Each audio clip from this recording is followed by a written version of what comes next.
Listen, you haven't finished a book in years and you feel overwhelmed as to where to start. But every time you try to start again, you don't know which books to pick. But don't worry, I've got you, because in this video, I'll be sharing books that make getting back into reading feel easy. The last thing you need is something intimidating to begin with, so I'm starting off with a book that's fast, bingeable, and feels easy to start with, and that is Supersized Bubblegum by E.A. Noble. This book follows 4 plus-size best friends who ultimately gain superpowers from bubblegum, and they must team up with the villains in order to help rescue their best friend who was taken and uncover a threatening plot that is threatening the lives of their loved ones. This story blends superhero action with humor that will get you cracking up, because I was laughing the entire book. There's also a strong presence of found family within this friendship, because all of the emotional journeys that the women had to go through the entire story. And best of all, there is body inclusivity, because the author wrote about strong Black women who come in all shapes and sizes. And in E.A. Noble's eyes, you don't have to be a jacked and ripped superhero in order to save the world. Another book that represents a plus-size woman who is beautiful and has sex appeal is a book called Shadow Obsession by Evelyn Leigh. This is a dark romantic comedy about a top PI, private investigator, that is hired in order to dig up dirt on a crime family businesswoman, only to become obsessed with her. Now both characters are pulled into a dangerously seductive relationships where their hidden secrets could ultimately damage them both. In my opinion, I think this is a good introduction to stalker/mafia romance that's taboo, but it's balanced well with humor and emotional moments. I also personally think this is a wonderful trope where the main male character falls first in this sort of cat and mouse type of romance. Plus, the banter in this book is so fierce because the female main character is a snarky, know-it-all type of woman, and the male definitely puts her in her place. Now let's make a shift into books that are more suspenseful, just like this one called Such Quiet Girls by Noelle W. Ihli. Now this is a suspenseful thriller about a school bus hijacking, and the bus driver and all of the children are taken and abducted and left to basically die in an underground shipping container. Now they're racing against time, dwindling air, and their captors while they're trying to escape and survive. The most jarring thing about this book is that it's actually based on a real life story that happened in 1976. The 1976 Chowchilla kidnapping is considered one of the most shocking mass children abduction cases in the entire US history. The true crime element behind this story is actually not entirely fictional, according to the author, which makes this book even heavier to read, and it makes everything feel so much more real for the reader. There's 100% high stakes and high emotions while you're reading this claustrophobic book, and by turning each page, you honestly don't know if the children are going to be able to escape and survive. After reading this next book almost 3 years ago, I knew I was going to be obsessed with reading after finishing it,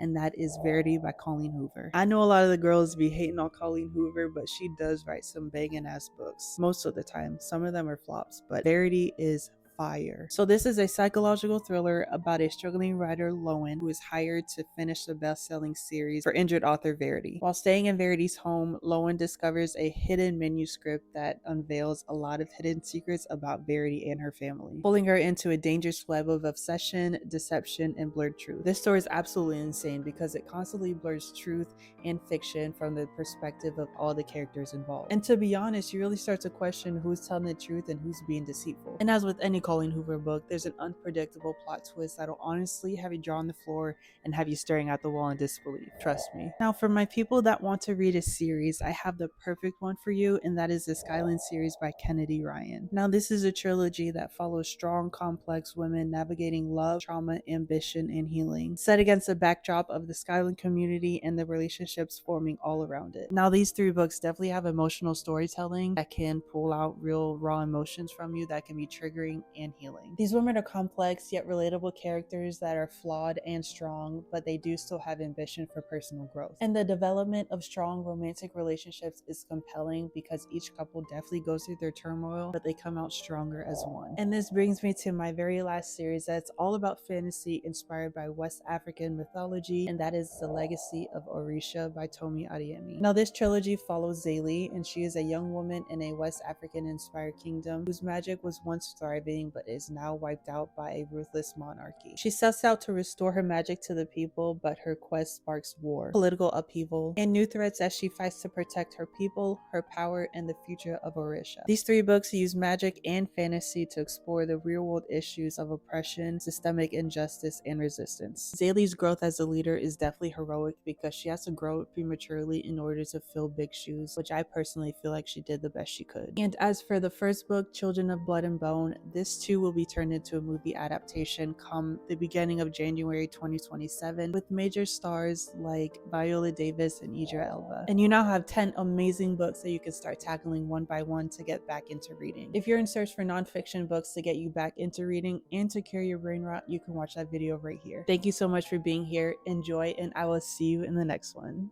Bye.